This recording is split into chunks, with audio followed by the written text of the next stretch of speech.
Roswell, New Mexico, a quiet community in the western desert until the night of July 2nd, 1947.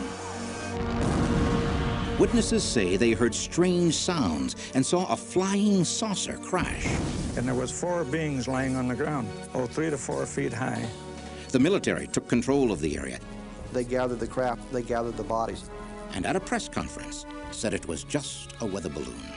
But many say that the weather balloon story was an attempt to cover up a crash of a vehicle from another planet. What really happened that night? The Secret of Roswell in this chapter of UFO Diaries.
One of the most intriguing chapters in the stories of the UFO Diaries is the one often referred to as the Roswell incident. For almost 50 years, researchers have been unable to get to the truth of the matter. Did a flying saucer, some kind of unearthly spacecraft, crash near Roswell, New Mexico, early in July of 1947? Has the U.S. government recovered it and kept it hidden all these years? And what of the occupants, if any? What happened to them? Does the U.S. government really know what fell from the sky that night? And if they do, will they admit it? And why, after 50 years, do UFO researchers still say it's crucial that we learn the truth? Captain Kevin Randall has committed years of his life to the task of discovering this truth and has written several exhaustive studies on the events at Roswell. As an enduring mystery should, it all began on a stormy night in the summer of 1947.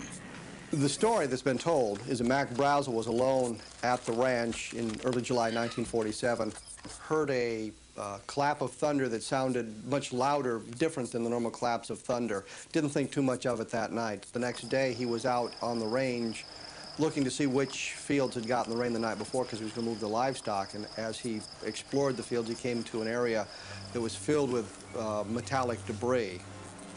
Captain Randall and many others have said that the pieces of debris that Mac Brazel discovered were like nothing else on Earth. Mac Brazel then decided to bring the matter to the attention of the authorities. So he left the ranch and drove the few miles into the nearest town, Roswell, New Mexico. The sheriff of Roswell at the time was George Wilcox. His granddaughter, Barbara Duggar, recalls the story. In the 40s, there was a spacecraft, a flying saucer is what FEMA called it, crashed outside of Roswell. My grandfather went out there to the site. When he got out there, there was a big burned area, and then they saw debris. I asked her, I said, did he see any little space beings? And she said, yes, there was 4 of them. The sheriff, according to reports, immediately got in touch with the nearby Army Air Base about the field of strange debris. It was only a short time before officers were on the site and eager to see exactly what Sheriff Wilcox was talking about. After all, a field full of debris is one thing, but actual beings from outer space? What happened next was either the biggest error or the biggest cover-up in the history of the Air Force.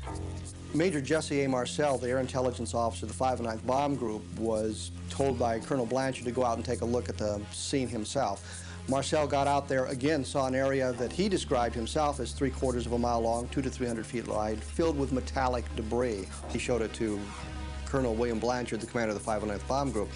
Blanchard ordered a press release saying that the Army had captured a flying saucer, talked to Lieutenant Walter Hott. Haught issued the press release, wrote the press release, and took it to the various media outlets in Roswell, the 2 radio stations, the 2 newspapers, and from that point it went over the wire. The release read, in part, "The many rumors regarding the flying disc became a reality yesterday when the intelligence office of the 509th Bomb Group of the 8th Air Force, Roswell Army Airfield, was fortunate enough to gain possession of a disc through the cooperation of one of the local ranchers." But there was no mention of the space beings the sheriff told his family he had seen. Was this the beginning of a giant hoax or a giant cover-up? Barbara Duggar's grandmother was still afraid of the repercussions 40 years after the event. Anybody to tell it. She said, the reason that I'm telling you this is because when the incident happened, the military police came to the courthouse and told George and I that if we ever told anything about this incident, talked about it in any way, that not only we would be killed, but the family, that they would get the rest of the family. But if the Air Force had already admitted publicly that they had in their possession a flying saucer, why threaten a local official and his family if they didn't keep silent?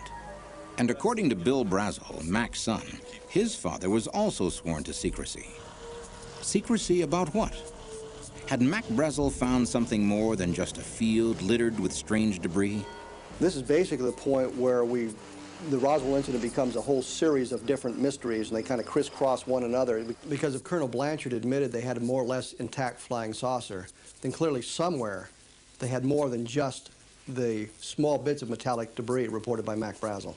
According to many who were in Roswell at the time, the result was a tremendous flood of worldwide attention focused on the small New Mexico town.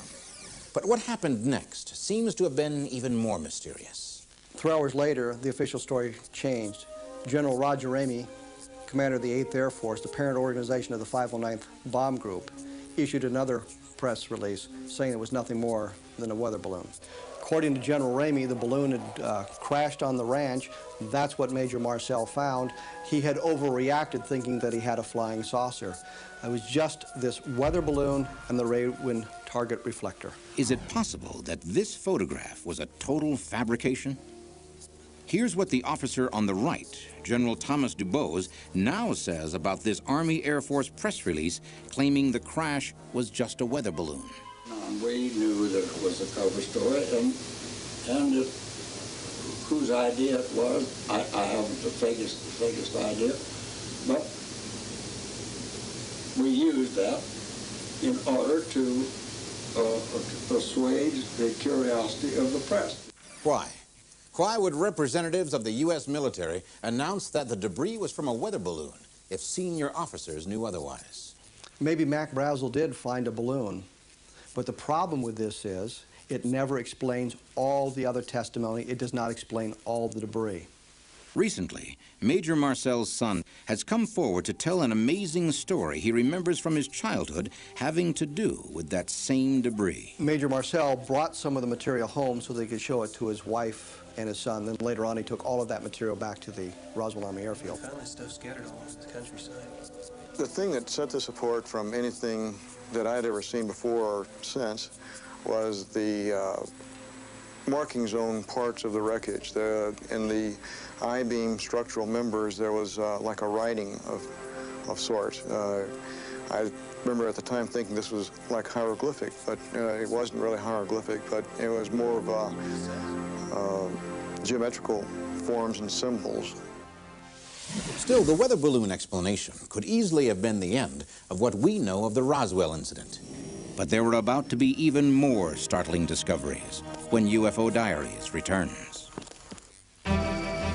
What has kept the Roswell incident a matter of heated controversy, even today? One reason is the story told by this man, Grady Barnett, a civil engineer living in Roswell at the time. Grady Barnett told his friend Vern Malte about what he saw that July afternoon.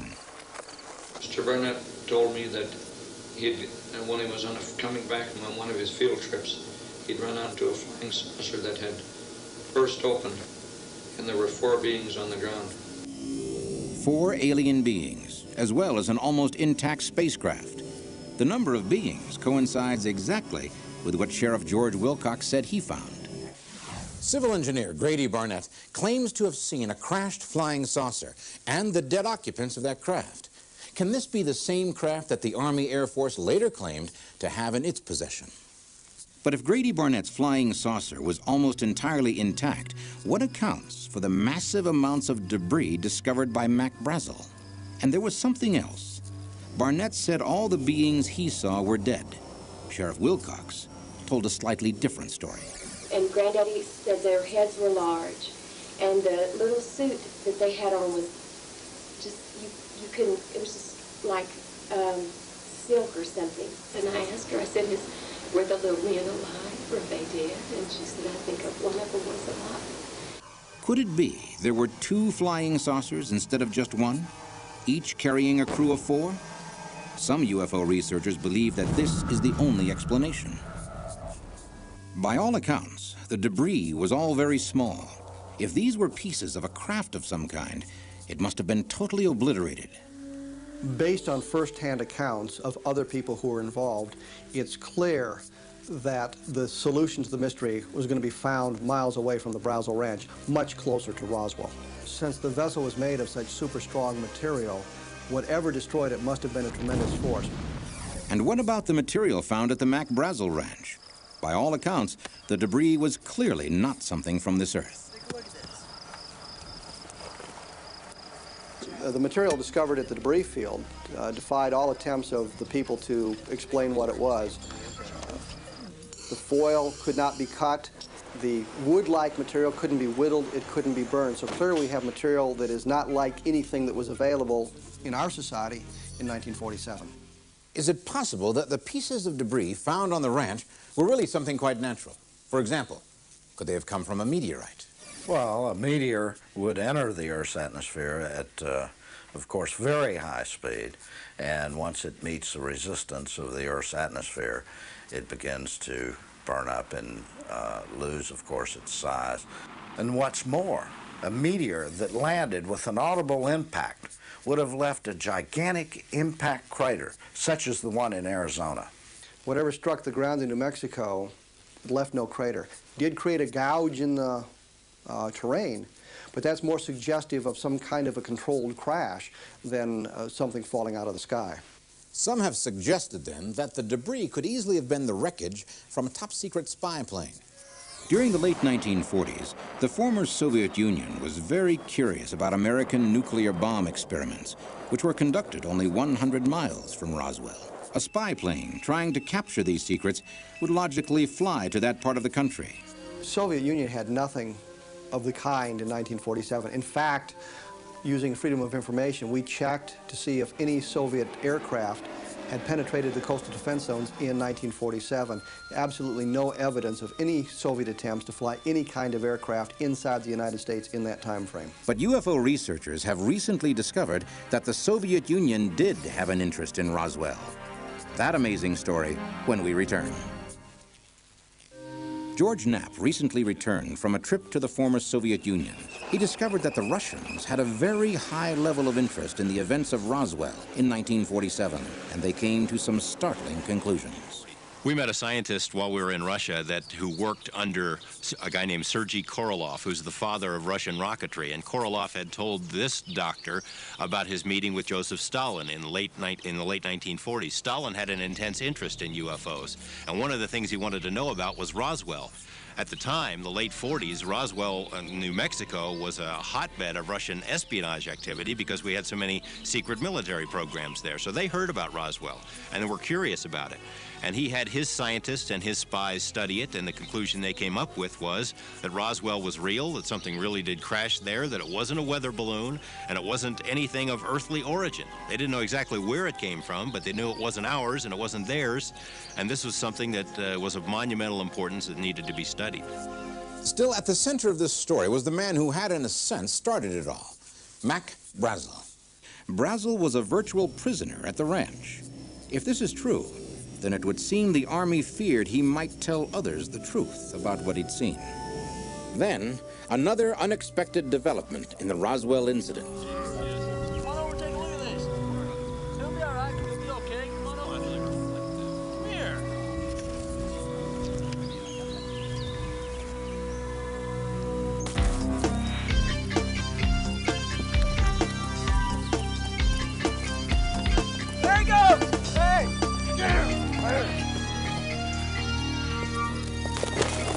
Where'd he go? Where'd he go?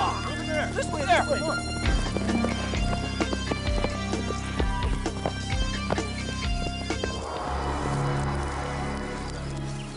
The story of the Roswell incident took a remarkable turn when, as witnesses claim, Mac Brazel escaped from the Army and headed straight for the people he knew he could trust.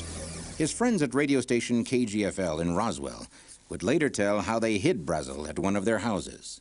We offered him a place to stay that night so he could get away from a lot of people with questions.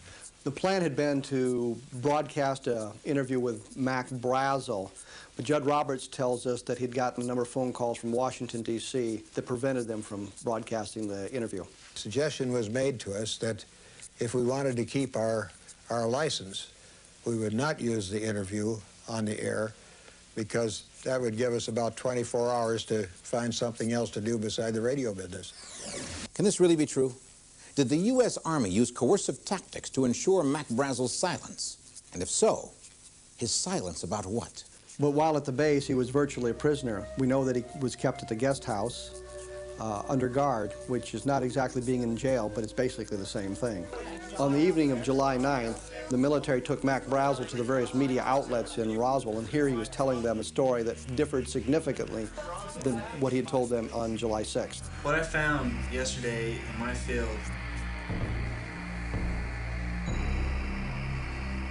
was a weather balloon. A what? A weather balloon. What are you Mr.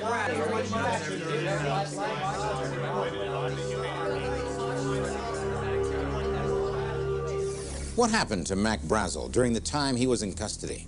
Why did he change his story?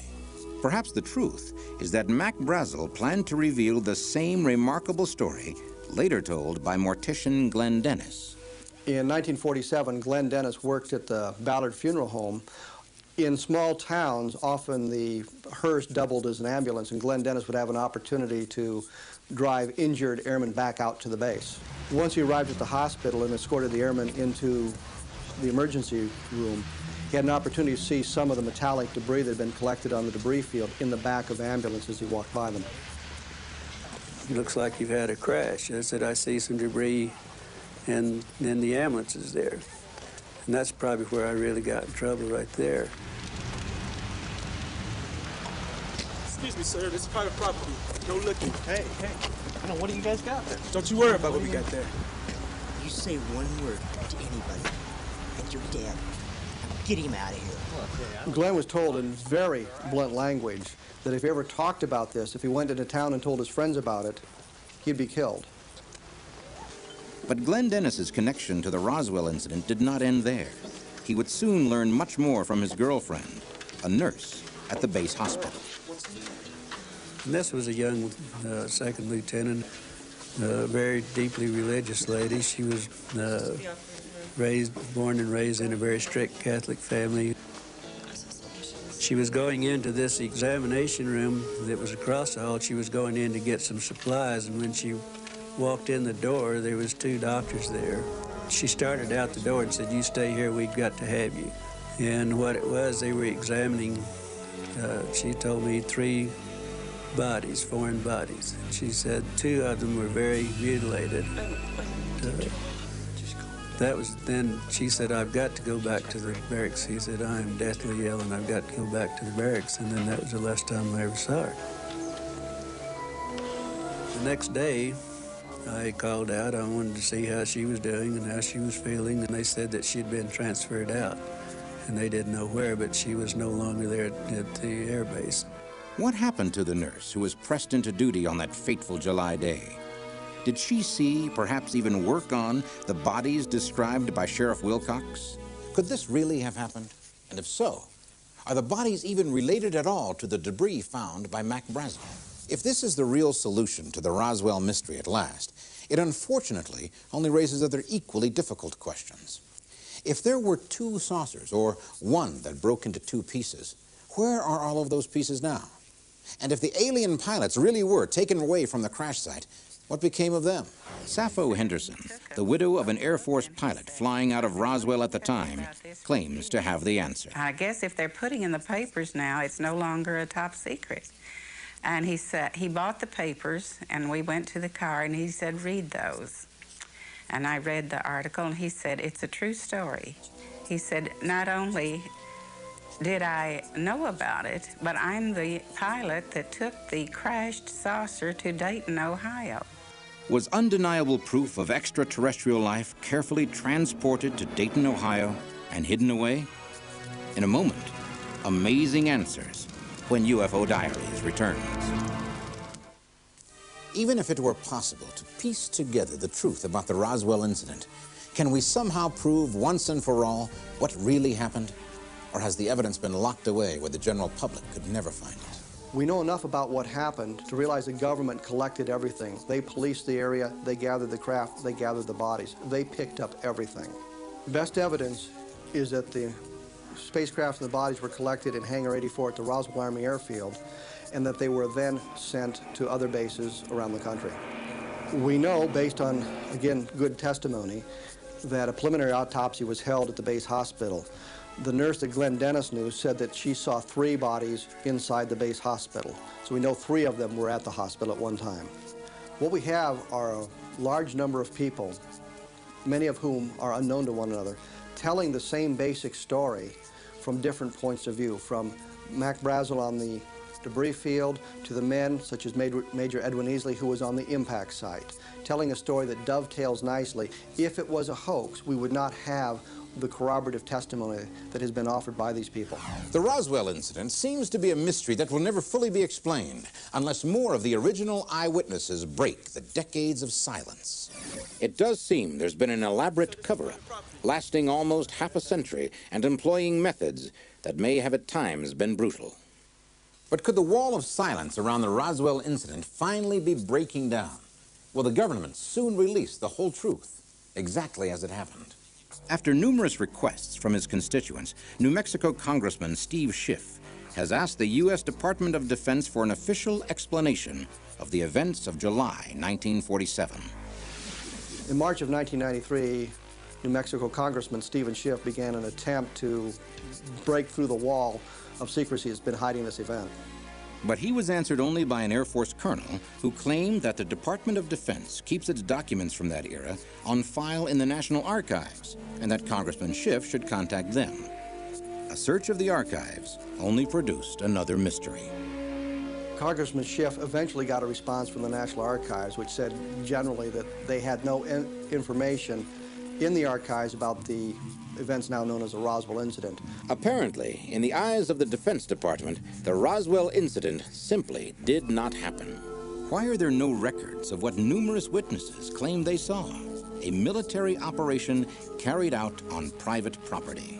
The Blue Book files contain absolutely no information about Roswell with the exception of a single paragraph in a single newspaper clipping in another file. So Congressman Schiff felt that response from the military, from the National Archives, did not answer the questions he had asked. But what of the threats, the intimidation, the secrecy? Are we to believe, as the government still seems to expect, that it was all over a weather balloon?